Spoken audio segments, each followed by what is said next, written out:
Louvado seja nosso Senhor Jesus Cristo. Esta é a Rádio Vaticano, junto com Vatican Media e Vatican News, que passa a transmitir diretamente da Sala das Bênçãos, no Vaticano, o encontro do Santo Padre com membros da Cúria Romana para apresentação de votos natalícios. Nos estúdios, Silvana e José.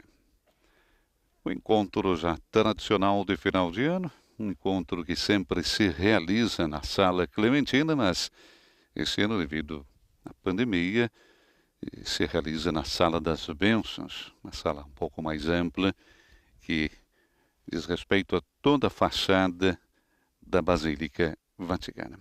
Um discurso, então, do Santo Padre, um discurso muito esperado, na apresentação de votos natalícios. Precede o discurso do Santo Padre a saudação em nome de todo o Colégio Cardinalício, em nome também dos membros da família da Cúria Romana, do Governadorato no Estado da Cidade do Vaticano, o Cardeal Decano, Cardeal Ré. Imagens que já chegam até você do interior da Sala das Bênçãos. Sala das Bênçãos, onde nós temos, inclusive, os nossos estúdios para as transmissões das celebrações pontifícias.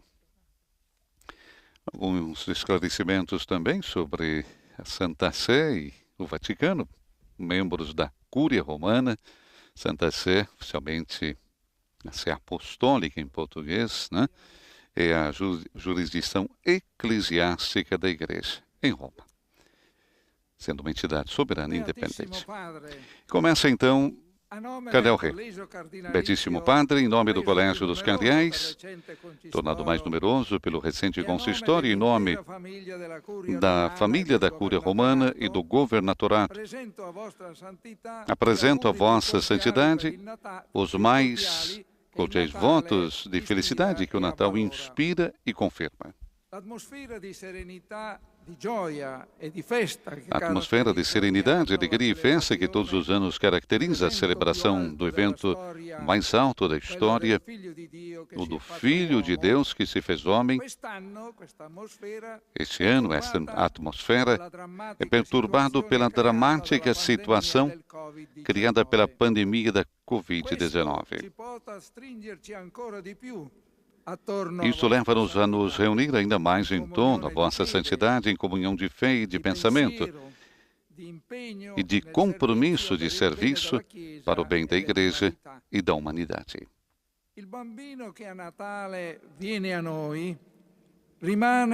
O menino que vem até nós no Natal continua a ser a nossa grande esperança. Também para os graves problemas que temos de enfrentar nessa época difícil e conturbada. L'anno che volge al termine resterà nella storia per il dramma causato nel mundo. O ano que está chegando ao fim ficará na história pelo drama causado em todo o mundo por um pequeno vírus. Mas também ficará na nossa memória com a imagem do Papa aqui sozinho, no evocativo e majestoso, mas vazio cenário da Praça São Pedro. Rezou e falou ao mundo durante as celebrações litúrgicas da Semana Santa. Permanecerão vivas nas mentes e nos corações os discursos das quartas-feiras, os ângelos dominicais e as muitas iniciativas de Vossa Santidade que foram de apoio, conforto e encorajamento nesse ano de sofrimento e dificuldades, no qual a pobreza de muitos tem aumentado, mas a generosidade e a solidariedade de muitos também tem crescido. Nesse momento de dura provação para toda a família humana, houve expressões de solidariedade nunca antes vistas. A igreja se confirmou próxima a gente, com particular atenção aos sofredores, aos pobres, aos marginalizados, às pessoas vizinhas e, de uma forma especial, às pessoas afetadas pelo coronavírus. Muitos sacerdotes foram admiráveis e, na sua generosidade pastoral, também assumiram riscos.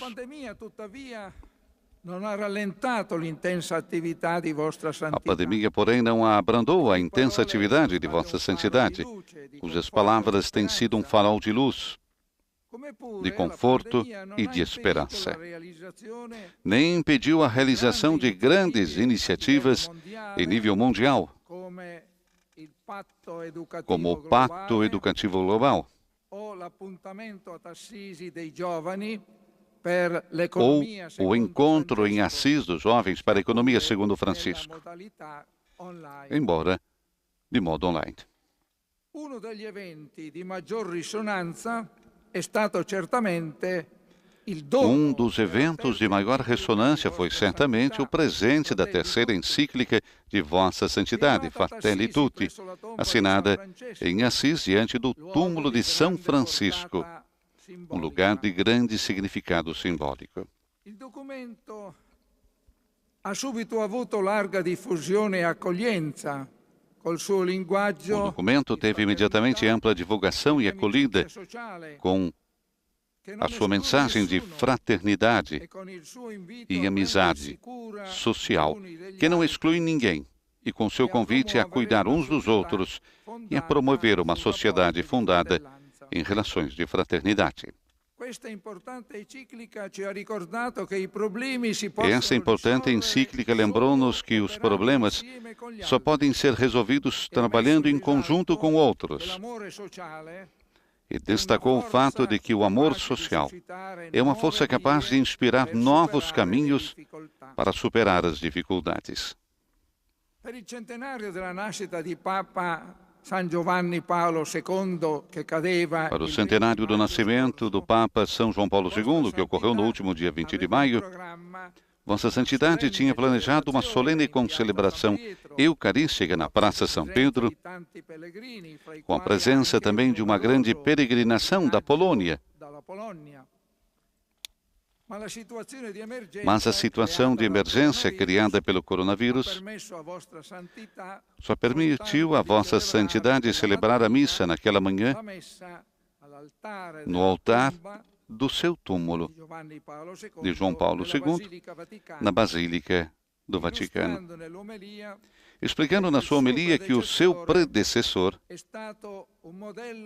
foi um modelo de bispo, que reza e de pastor próximo do povo, um vigoroso promotor de justiça no mundo e um fervoroso apóstolo da Divina Misericórdia. Confiando na especial proteção de São José no ano a ele dedicado, a Igreja vive e avança no cumprimento da sua missão para o bem da humanidade, seguindo a orientação de Vossa Santidade, a quem todos renovamos a expressão da nossa fidelidade, o nosso apoio pleno e solidário e as nossas orações diárias. Beatíssimo Padre, em nome de todos os presentes e dos que trabalham na Cúria Romana, no Governatorato e no Vicariato de Roma, que em breve encontrará, e em nome também dos representantes pontifícios nos vários países do mundo, peço que acolha os nossos votos e a renovada garantia do nosso compromisso de serviço eclesial para a renovação espiritual da Igreja e da humanidade. Abençoai-nos a todos, santidade. Saudamos, como os japoneses disse, Cardel Rena, sua saudação então ao Santo Padre desse encontro de apresentação de votos natalícios, apresentação dos votos do Santo Padre à Cúria Romana. Em nome, naturalmente, dos cardeais, do Governatorato, de todos os funcionários. O Santo Padre, logo mais ao meio-dia, hora italiana, estará se encontrando na Sala Paulo VI com os funcionários do Vaticano. Mas vamos então ao discurso que o Santo Padre nos faz nesta segunda-feira, 21 de dezembro de 2020.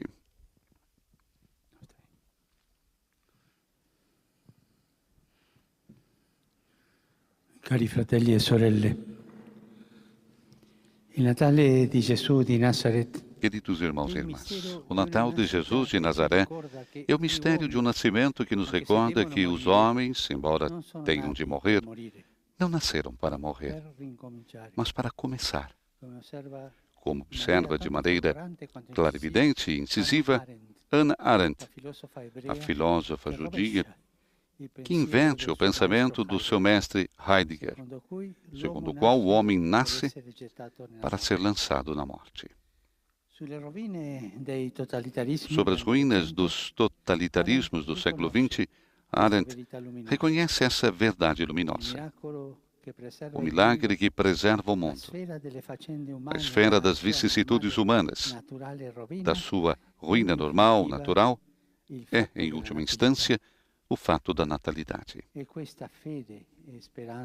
É esta fé e esperança no mundo que encontra a sua expressão talvez mais gloriosa e eficaz nas poucas palavras com que o Evangelho anunciou a feliz notícia do Advento. Um menino nasceu para nós. Perante o mistério da encarnação, junto do menino deitado numa manjedoura, bem como diante do mistério pascal, na presença do homem crucificado, só encontramos lugar certo se nos apresentarmos desarmados, humildes, essenciais. Só depois de termos realizado no meio onde vivemos, incluindo a Cúria Romana, o programa de vida sugerido por São Paulo, toda espécie de azedume, raiva, ira, gritaria e injúria desapareça de vós, juntamente com toda a maldade.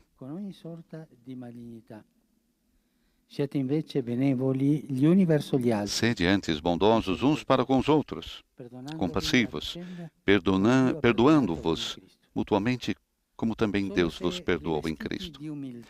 Só se estivermos revestidos de humildade, imitando Jesus manso e humilde de coração, só depois de nos termos colocado no último lugar e feito servo de todos, a esse respeito, nos seus exercícios, Santo Inácio chega ao ponto de pedir que nos imaginemos no cenário do presépio, fazendo-me eu, escreve, pobre e indigno servo, que olha para eles, contempla-os e serve-os nas suas necessidades.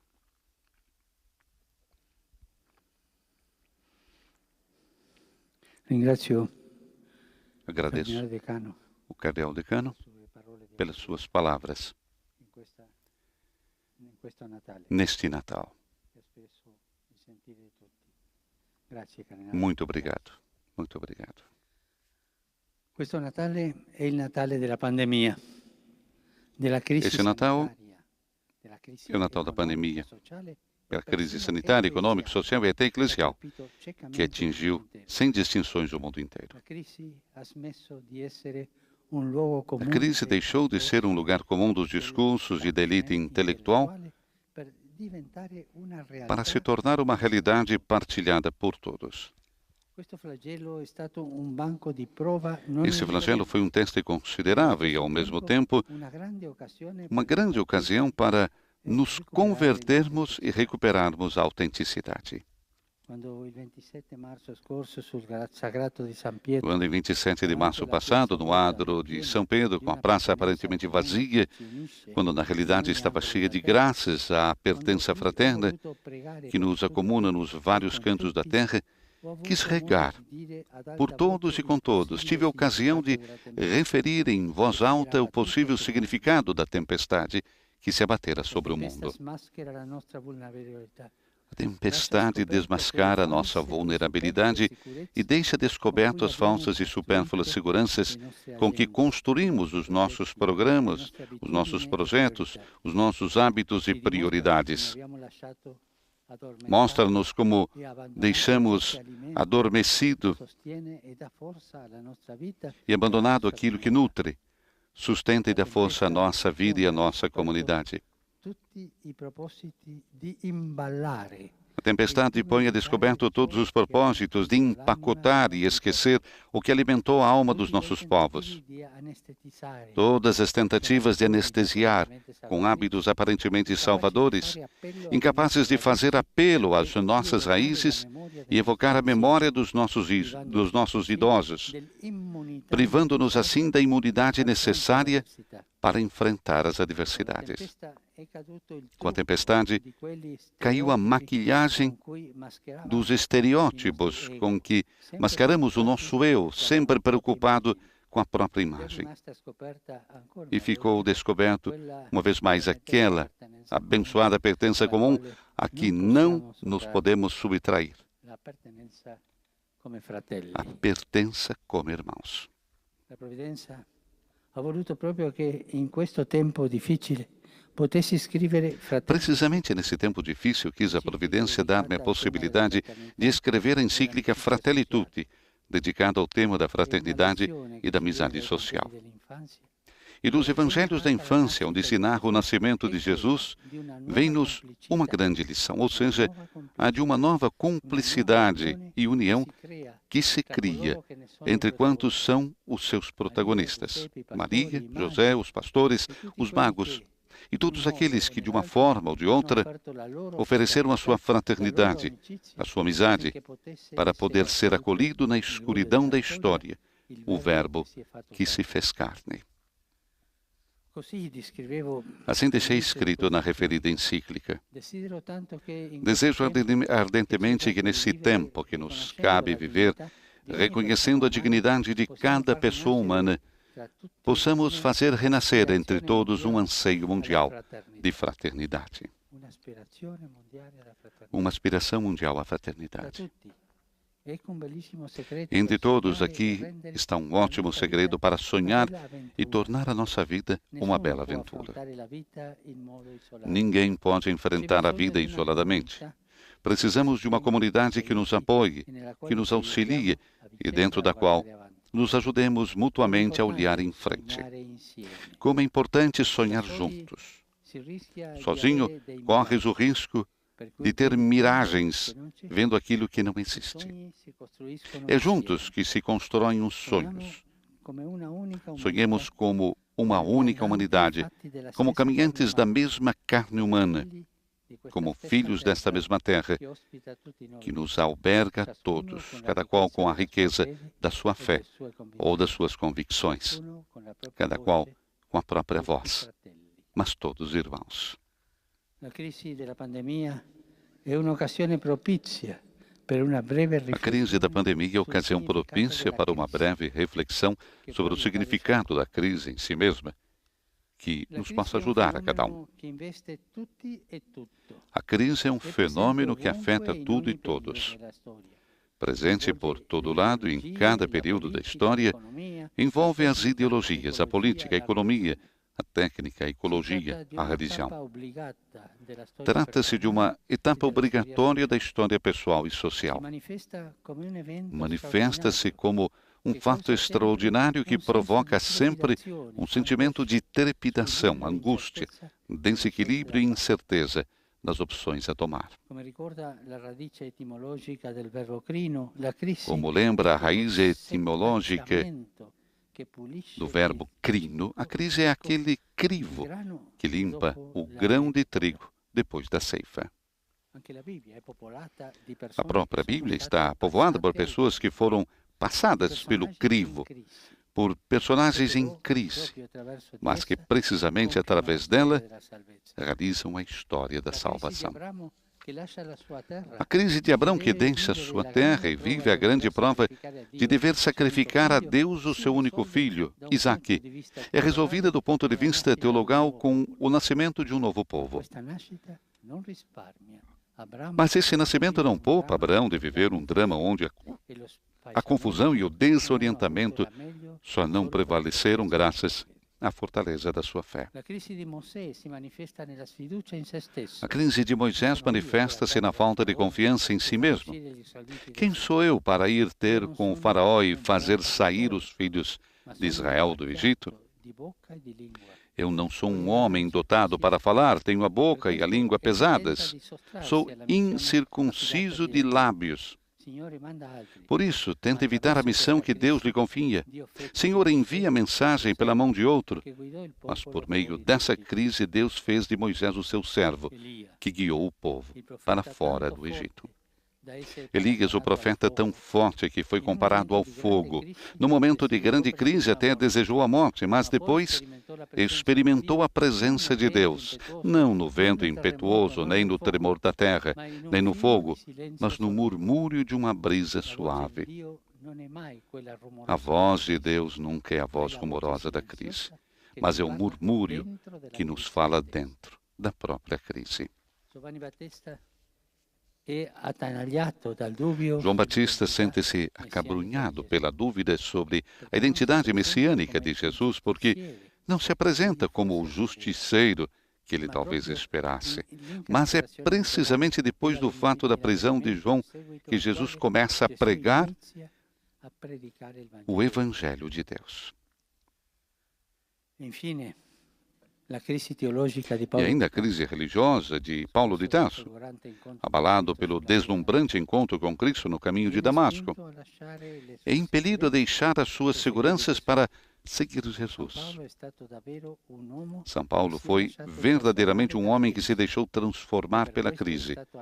E por isso foi o artífice daquela crise que impeliu a igreja a sair do recinto de Israel para chegar aos confins da terra. Poderíamos prolongar a lista de personagens bíblicos e cada um de nós poderia encontrar nela o seu lugar. São tantos. Mas a crise mais eloquente é a de Jesus. Os evangelhos sinóticos destacam que inaugura a sua vida pública com a experiência da crise vivida nas tentações.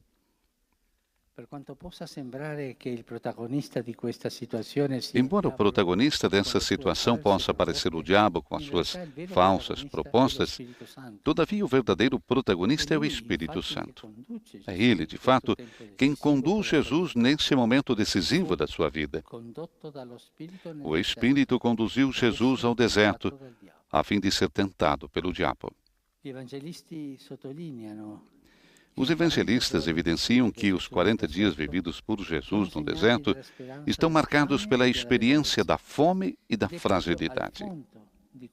E é precisamente no mais fundo desta fome e desta fragilidade que o maligno tenta jogar o seu trunfo, aproveitando-se da humanidade cansada de Jesus. Mas naquele homem provado pelo jejum, o tentador experimenta a presença do Filho de Deus, que sabe vencer a tentação por meio da palavra de Deus. Jesus nunca dialoga com o diabo, expulsa-o, nunca. Devemos aprender com isso. Com o diabo nunca se dialoga. Jesus expulsa ou obriga-o a manifestar o seu nome. Com o diabo nunca se dialoga. Depois Jesus enfrentou uma crise indescritível no Getsemane. Solidão, medo, angústia, a traição de Judas e o abandono dos apóstolos. Por fim, vem a crise extrema da cruz. A solidariedade com os pecadores até o ponto de se sentir abandonado pelo Pai. Apesar disso, é com plena confiança que entregou o seu espírito nas mãos do Pai. E esse seu abandono total e confiante abriu o caminho da ressurreição. Irmãos e irmãs, Esta reflexão sobre a crise alerta para não julgarmos precipitadamente a Igreja com base nas crises causadas pelos escândalos de ontem e de hoje, como fez o profeta Elias, que, desabafando com o Senhor, lhe apresentou uma descrição da realidade sem esperança. Ardo em zelo pelo Senhor, Deus do Universo, porque os filhos de Israel abandonaram a tua aliança, derrubaram os teus altares e mataram os teus profetas. Só eu escapei, mas agora também me querem matar a mim. Quantas vezes também as nossas análises eclesiais parecem descrições sem esperança. Uma leitura da realidade sem esperança não se pode chamar realista. A esperança dá às nossas análises aquilo que muitas vezes o nosso olhar míope é incapaz de captar. Deus responde a Elias que a realidade não é assim como ele a percebeu.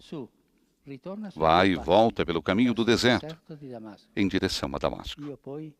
Deixarei com vida em Israel 7.000 homens que não ajoelharam perante Baal e cujos lábios o não beijaram. Não é verdade que o profeta está sozinho. Deus continua a fazer germinar as sementes do seu reino no meio de nós. Aqui na Cúria, muitos são os que dão testemunho com o seu trabalho humilde, discreto, silencioso, sem fofoca, leal, profissional e honesto. Muitos entre vocês.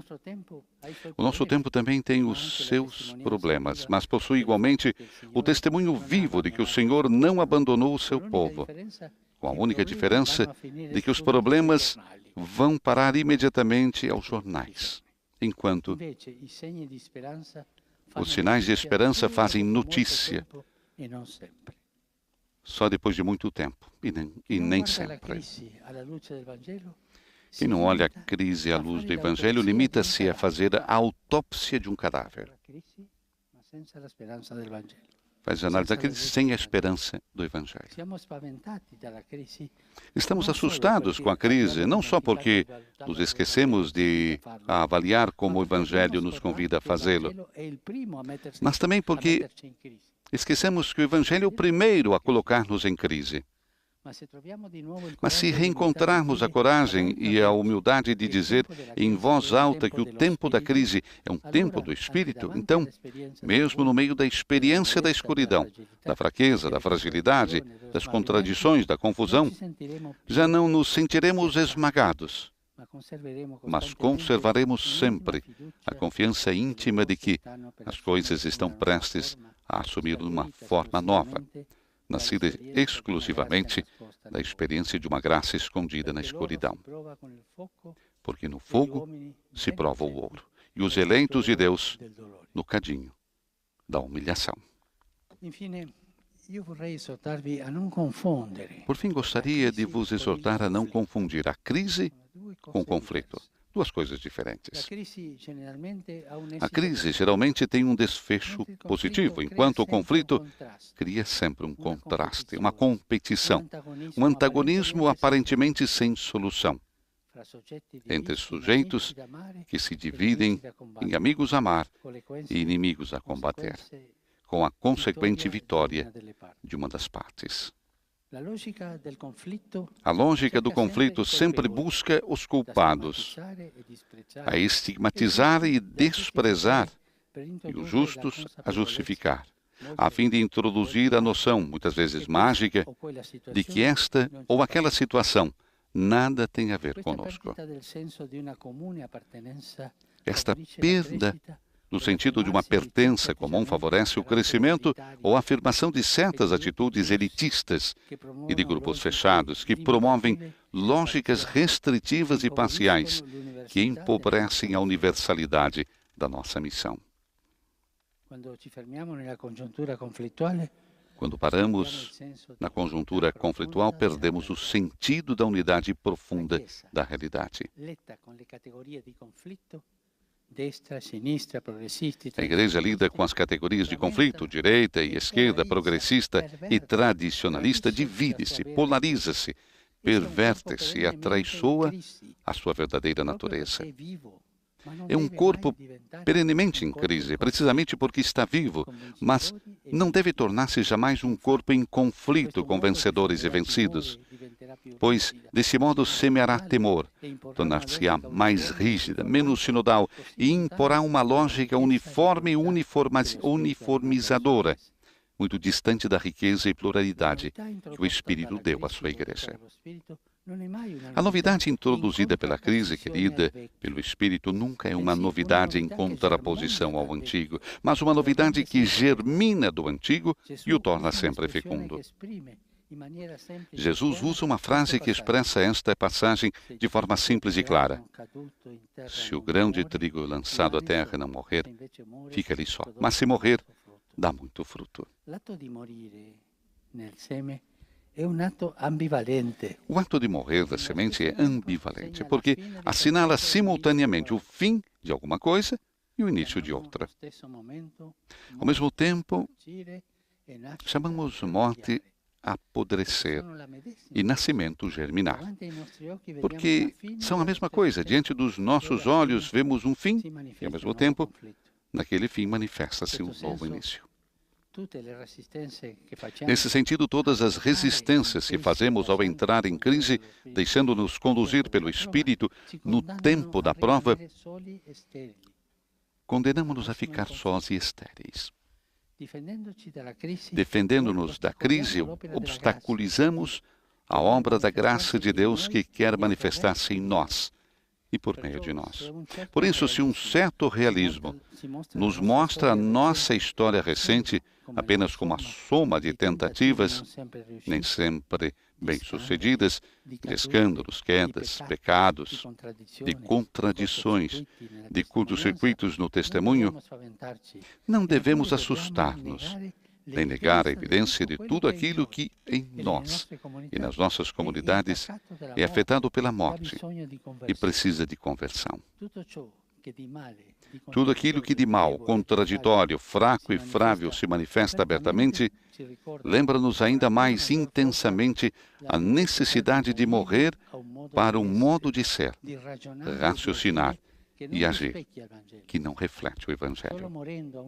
Só morrendo para uma certa mentalidade é que conseguiremos também abrir espaço à novidade que o Espírito suscita constantemente no coração da igreja.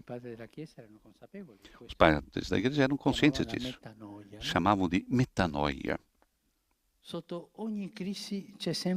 Subjacente a cada crise é sempre uma justa exigência de atualização.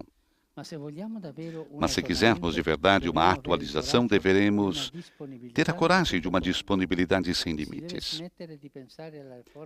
Há que deixar de pensar na reforma da igreja como remendo de um vestido velho ou mera redação de uma nova constituição apostólica.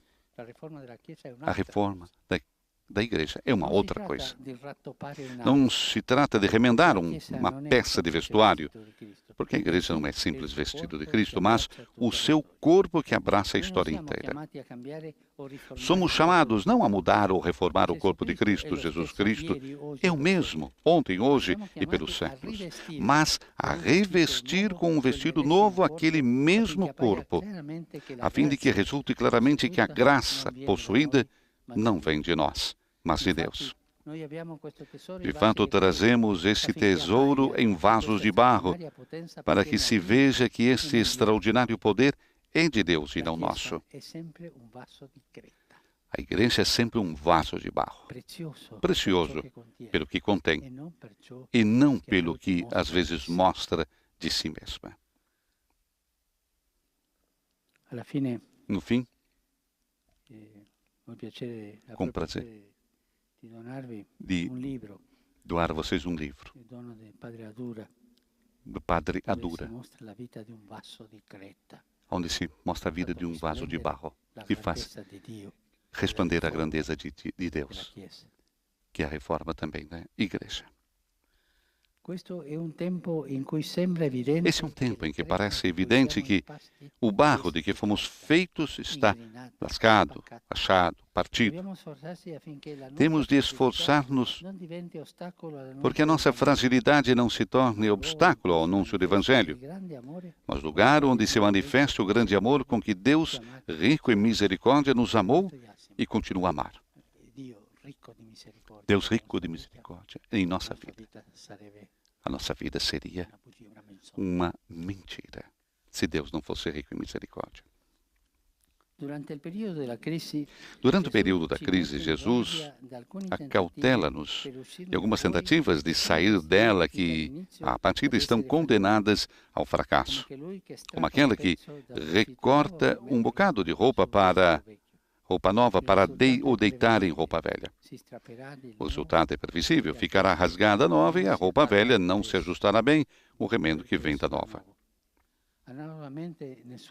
Da mesma forma, ninguém deita vinho novo em odres velhos. Se o fizer, o vinho novo rompe os odres e derrama-se, e os odres ficarão perdidos. O vinho novo precisa em odres novos ser derramado. Mas deve deitar-se o vinho novo em odres novos. O comportamento correto é o do doutor da lei instruído acerca do reino dos céus, que é semelhante a um pai de família que tira coisas novas e antigas do seu tesouro. O tesouro é a tradição. Esta, como recordava Bento XVI, é o rio vivo que nos liga às origens, o rio vivo no qual as origens estão sempre presentes. O grande rio que nos conduz ao porto da eternidade. Me vem em mente a frase do músico alemão: a tradição é a salvaguarda do futuro, e não um museu. Isto é, custodiar as cinzas. São coisas antigas, a verdade e a graça que já possuímos. As coisas novas são os vários aspectos da verdade que pouco a pouco vamos compreendendo. Aquela frase do século IX.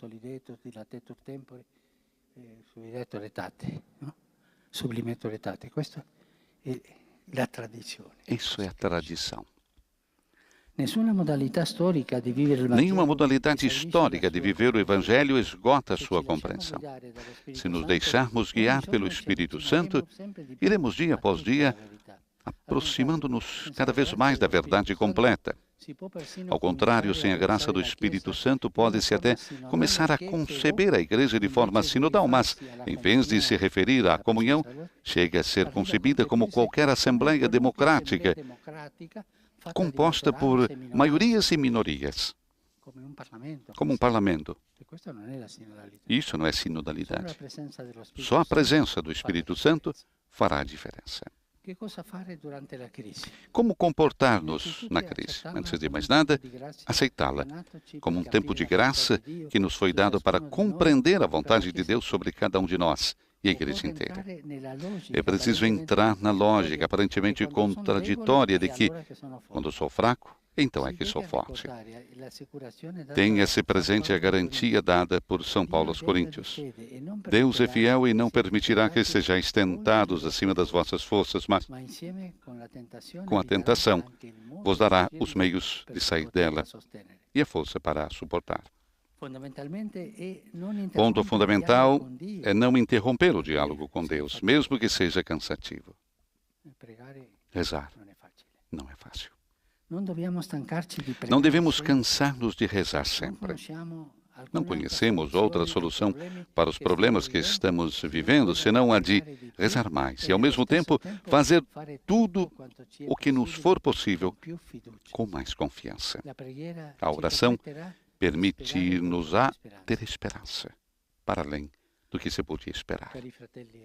Queridos irmãos e irmãs, conservemos uma grande paz e serenidade, plenamente conscientes de que todos nós, começando por mim, somos apenas servos inúteis,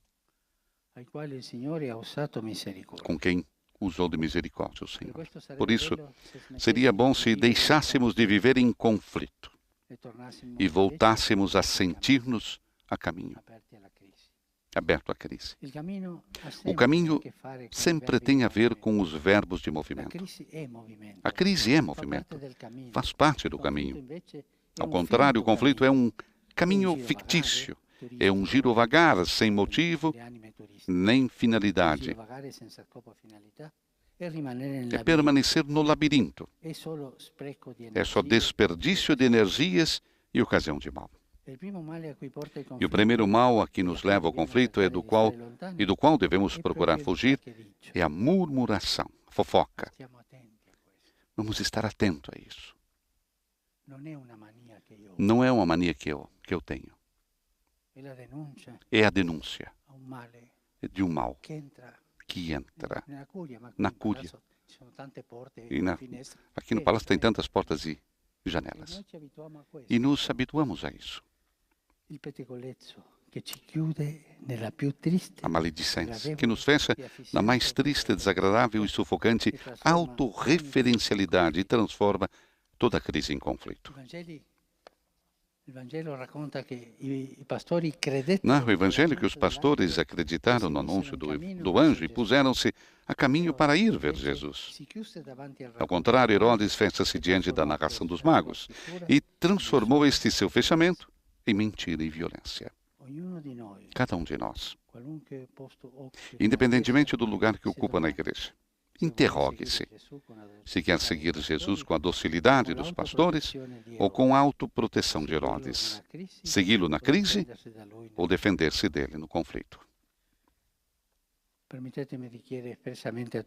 Permiti que vos peça expressamente a todos vós que me acompanhais no serviço do Evangelho esse presente de Natal. A vossa colaboração generosa e apaixonada no anúncio da Boa Nova, sobretudo aos pobres. Lembremos-nos que só conhece verdadeiramente a Deus quem acolhe o pobre que vem de baixo com a sua miséria e que, precisamente nessas vestes, é enviado do alto. Não podemos ver o rosto de Deus, mas podemos experimentá-lo ao olhar para nós, quando honramos o rosto do próximo, do outro, que nos ocupa com as suas necessidades. O rosto dos pobres. Os pobres estão no centro do Evangelho. E vem em mente o que dizia aquele santo, bispo brasileiro. Quando eu me ocupo do pobre, dizem que eu sou santo. Mas quando eu pergunto, por que tanta pobreza? E dizem que eu sou comunista. Se refere a Dom Helder Câmara. Não haja ninguém que dificulte voluntariamente a obra que o Senhor está realizando neste momento. E peçamos o dom da humanidade, do serviço a fim de que ele cresça e nós diminuamos. Boas festas a todos, a cada um de vós, às vossas famílias e aos vossos amigos. E, por favor, obrigado pelo trabalho de vocês. Por favor, rezai sempre por mim. E todos tenham coragem de permanecer em crise. Feliz Natal. Conclui assim Papa Francisco o seu discurso à Cúria Romana, neste dia 21 de dezembro, e a bênção do Santo Padre. Sit nomen Domini benedictum. Aiutorium nostrum in nomine Domini. Benedicat vos omnipotens Deus, Pater et Filius et Spiritus Sanctus. Amen. Portanto, o discurso do Santo Padre na apresentação de votos natalícios a toda a Cúria Romana, os membros da Cúria Romana. O Santo Padre logo mais encontrará também os funcionários do Vaticano na sala Paulo VI. Natal de Jesus de Nazaré é o mistério do nascimento que nos recorda que os homens, embora tenham de morrer, não nasceram para morrer, mas para começar, como observa de maneira clara e evidente, incisiva, recordava a filósofa judia Hannah Arendt, que inverte o pensamento do seu mestre, Heidegger, segundo o qual o homem nasce para ser lançado na morte. O milagre que preserva o mundo, a esfera das vicissitudes humanas, da sua ruína moral natural, é em última instância o fato da natalidade. E esta fé e esperança no mundo, que encontra a sua expressão talvez mais gloriosa e eficaz nas poucas palavras com que o Evangelho anunciou a feliz notícia do Advento. Um menino nasceu para nós. Com esses votos, desejamos também a todos vocês já um feliz e santo Natal. Concluímos então a nossa transmissão ao vivo da Sala das Bênçãos com o Santo Padre no seu discurso à Cúria Romana. Nos estúdios da rádio, o Santo Padre volta. Esqueci de dizer que vou dar 2 livros a vocês. A vida de Charles de Foucault, um mestre de crise. Nos deixou um dom, belíssima vida. Um presente, também feito a mim do Padre Ardura. Outra é holotropia. Os verbos da familiaridade cristã. Só para ajudar a viver a nossa vida. Um livro que saiu nesses dias, feito por um biblista, discípulo de Martini, da Diocese de Milão, mas trabalhou é da Diocese de Impéria. Conclui assim então, Santo Padre, com esses 2 presentes, 2 livros. E nós concluímos então essa transmissão ao vivo da Sala das Bênçãos no Vaticano. Desejando mais uma vez a todos vocês uma boa semana e um Santo Natal. Nos estúdios da Rádio Vaticano, Silvana e José. Louvado seja nosso Senhor Jesus Cristo.